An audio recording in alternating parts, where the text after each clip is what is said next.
For today's recipe, gagawa tayo ng pinagoongang bangus. So, binabili na tayo yung pritong bangus. Hiwain na natin siya into serving size. And let's start cooking. Prito muna natin yung ating talong.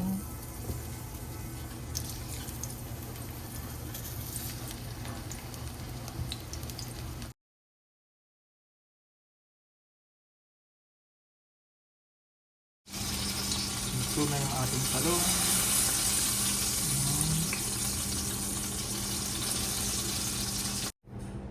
Same pan na pinagprituhan natin ng talong. We're gonna add ating sibuyas.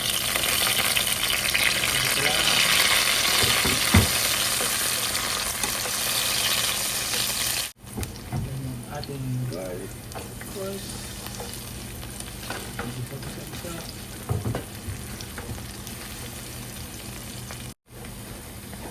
And kamatis.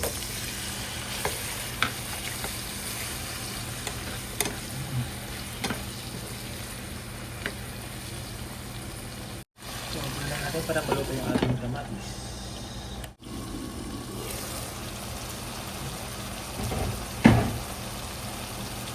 Luto na yung ating kamatis. Ito naman.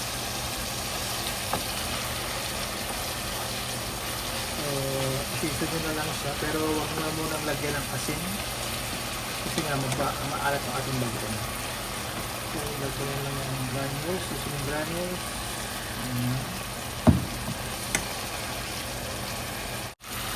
Chicken, ito na ng kulay nyo. Then we're gonna add in our malamang, so shrimp paste.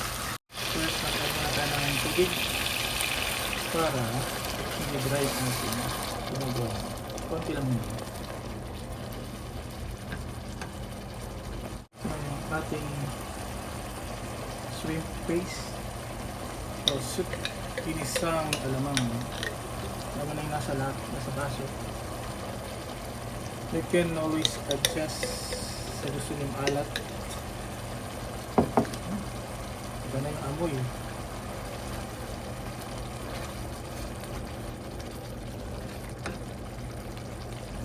Harap. Buhos na natin yung ating bangus. Yan.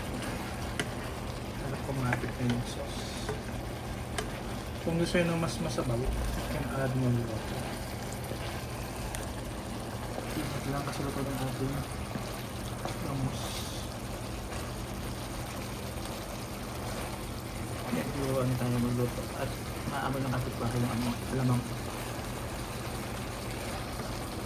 Ano lang kabilis sa ating ginagawa ng bangus. Yung talong dito na natin ilalagay.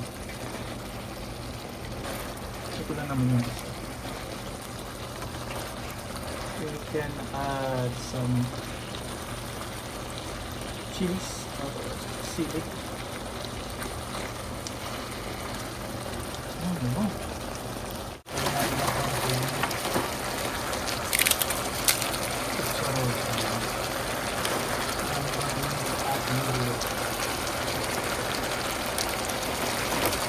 Ilang na optional. Parang close nyo. Ganyan. So, rinaan nyo na yung apoy.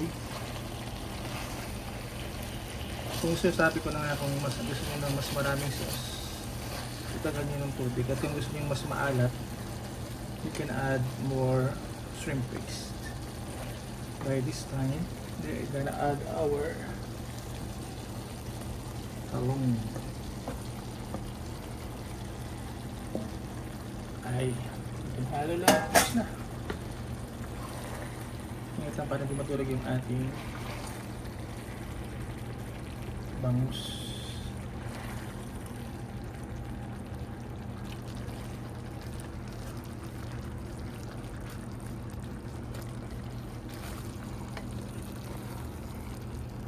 Parang masabaw. Dito ko sinigang. Tama mo nga. Hindi mo maalat mo. Tama lang.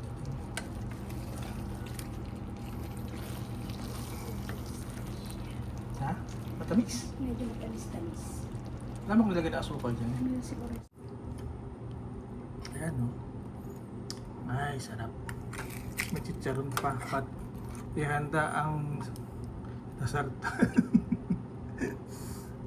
Ayan. Ay, nako. Rice na naman tayo dito ah.